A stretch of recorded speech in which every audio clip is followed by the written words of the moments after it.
अस्सलाम वालेकुम व्यूअर्स। मैं हूं मोहम्मद सादर मंसूर। आज की फोरकास्ट और कुछ फंडामेंटल्स डिस्कशंस के साथ द ट्रेड पीडीएफ के प्लेटफॉर्म से तो आज हम बात करते हैं कि गुज़िश्ता रोज़ की जो हमारी तवक्कुआत थी कि फेडरल फंड रेट कट होगा या नहीं होगा, क्या देखा जा रहा है। मार्केट कई दिनों से एक ख़ास रेंज में मूव कर रही थी। तो उसके लिए हम बार बार ये जिक्र कर रहे थे कि मार्केट इन्वेस्टर्स जो हैं उनकी नज़रें फेडरल फंड रेट्स पर हैं और उस इकोनॉमिक प्रोजेक्शंस पर हैं और एफओएमसी स्टेटमेंट पर हैं। तो बिल्कुल इसी तरह मार्केट ने कल एफओएमसी पर और फेडरल फंड रेट पर, जो कि तवक्को के मुताबिक कम हुआ 0.25, उसके हिसाब से फिर एक अच्छा सेल ऑफ दिया है। और मार्केट जो ट्रेड हो रही थी 2633 पर, वो 2580 तक 83 तक की जो हमारी डिमांड एरियाज थे या स्पोर्ट एरियाज थे वहां तक आई है। लेकिन वहां से मार्केट को कुछ सपोर्ट मिली है। उस सपोर्ट मिलने की वजह ये थी कि स्टॉक मार्केट में एक मंदी का रुझान चला फेड की मीटिंग के बाद। और उसकी वजह ये बनी कि जो इकोनॉमिकल प्रोजेक्शन है उसकी वजह से फेड ने ये इजहार किया है कि अगले साल के दौरान हम शायद जो इंटरेस्ट रेट है उसको कम ना करें या उतना कम ना करें जितनी अ, हमारे तवक्कुआत की जा रही हैं। और फिर उसके अलावा जो जोग्राफियाई और तजारती मसाइल के खतरात हैं, उनकी वजह से भी इसकी तलब में थोड़ा बहुत इजाफा हुआ है, जिसने इसको सपोर्ट दिया है 2583 से। और मार्केट फिर 2610 तक आई है। तो अब 2618 तक आई है। फेडरल की जो शरह सूद है उसकी कमी की वजह से, चूंकि अमेरिकन बॉन्ड्स में की पैदावार में या यील्ड में इजाफा हुआ है, तो इसलिए फिर जो डॉलर है वो स्ट्रांग हुआ है। डॉलर स्ट्रांग होने की वजह से यहाँ पर जो हमें सेल ऑफ देखने को मिला कल। अब अगर हम आइंदा के कुछ अहम इवेंट्स को नज़र में रखें, तो आज का जो अहम इवेंट है एक, वो भी है। और आज क्वार्टर की जो जीडीपी है उसका डाटा रिलीज होगा यूएस सेशन में। और वीकली जो अनएम्प्लॉयमेंट क्लेम्स हैं वो रिलीज होंगे। तो दोनों, और जो कल का दिन है जुमे को, वो पीसीई फेड के लिए एक पैमाना है जिससे वो अफरात ज़र को जांचते हैं, वो भी रिलीज होंगी। और वो भी शॉर्ट टर्म में गोल्ड की कीमत का तयन करेंगी।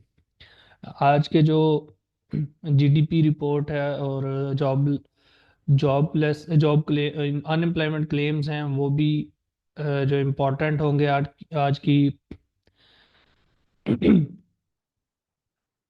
अगर हम कुछ बात करें कि हमारे जो लेवल्स हैं वो कहाँ कहाँ हो सकते हैं, हमें सपोर्ट कहाँ मिल सकती है या रेजिस्टेंस कहाँ मिल सकती है, या हमें प्रोजेक्टेडली जो पॉसिबल मूव्स हैं वो हम कहाँ से देख सकते हैं। तो उसके लिए जो मेरा ख्याल है वो ये है कि हमें एक रेजिस्टेंस देखने को मिल सकती है 2618 के लेवल पर। अगर हम रेजिस्टेंस की बात करें तो फिर उसके ऊपर अगर हमें रेजिस्टेंस मिलती है 2635 के आसपास, अगर इस लेवल को मार्केट ब्रेक करती है, इस लेवल को ब्रेक करती है, तो फिर मार्केट का उससे अगला जो लेवल है वो 2655 के आसपास होगा। और वहां से भी अगर उसको ब्रेक करती है तो फिर मार्केट अपनी जिम्मत का तयन सिमत चेंज करेगी। लेकिन ये हम ये देख रहे हैं कि चूंकि इस वक्त मार्केट सेल कंडीशंस में है, तो हमें सेल की पोजीशंस ही को देखना चाहिए। सेल की पोजीशंस को इसलिए देखना चाहिए कि trend is the best friend, यहाँ पर आपको लॉस होने के कम चांसेस होते हैं। अगर हम स्पोर्ट्स की बात करें तो हमारे लिए पहली स्पोर्ट जो मेन स्पोर्ट है भी हो सकती है, वो 2583 का लेवल है। और अगर फर्दर ये ब्रेक डाउन होती है तो फिर हमारे लिए जो नेक्स्ट लेवल बनेगा वो 2560 है। इसको अगर ब्रेक डाउन करती है मार्केट तो 2536, और फिर उसके बाद एक नफसियाती हद है 2500 के आसपास। और यहाँ पर भी मार्केट अगर ये इस लेवल इन लेवल्स को ब्रेक करती है तो यहाँ पर भी मार्केट आ सकती है। लेकिन यहाँ पर मार्केट को डेली के टाइम फ्रेम पर एक अच्छा सप्लाई जोन भी है, डिमांड जोन भी है। तो आपको ये है कि यहाँ से मार्केट या रेंज कर सकती है या कुछ करेक्टिव मूव ले सकती है मजीद। तो अगर हम इसको ओवरऑल देखें तो हमारे पास इस वक्त जो अगर मंदी है या इसको डाउन गोल्ड के डाउन जाने की वजूहात में से हम बात करें तो बॉन्ड यील्ड्स और यूएसडी का स्ट्रांग होना, वो इसको मजीद दबाव में रख सकते हैं और मार्केट इससे मजीद दबाव का शिकार हो सकती है। और अगर हम बायर्स हैं तो फिर हमें ये देखना पड़ेगा कि मार्केट अगर 2618 को ऊपर ब्रेक करती है तो फिर ये 2655 तक जा सकती है। दरम्यान में 2633 की छोटी मोटी रेजिस्टेंस मिल सकती है। और अगर हम सेलर्स हैं, सेलाफर्स हैं, तो यहाँ पर हमारे लिए फिर ये है कि 2535 से अगर नीचे जाती है तो फिर मार्केट 2670 तक भी जा सकती है। तो हमें बेहतर डिसीजंस करने के लिए बॉन्ड यील्ड और अमेरिकन डॉलर्स की जो हरकत है वो उसको भी नज़र में रखना होगा, और इकतसादी रिपोर्ट्स जो जीडीपी रिपोर्ट्स आनी है उन पर भी नज़र रखनी होगी, ताकि हम बेहतर अंदाज में फैसला कर सकें, ताकि हमें लॉस कम और मुनाफा ज़्यादा हो सके। मैं ये तवक्को करता हूँ कि आपका जो मुनाफा है वो ज़्यादा हो और आप लॉस से बचें।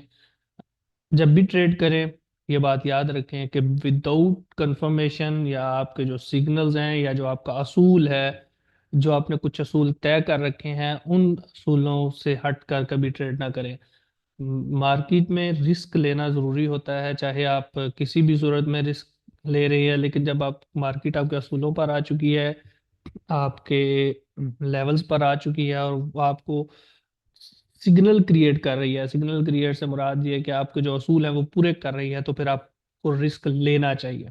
अगर आप वहां पर रिस्क नहीं लेंगे तो वो ट्रेड करना एसएल हिट करवाने से ज्यादा खतरनाक होता है।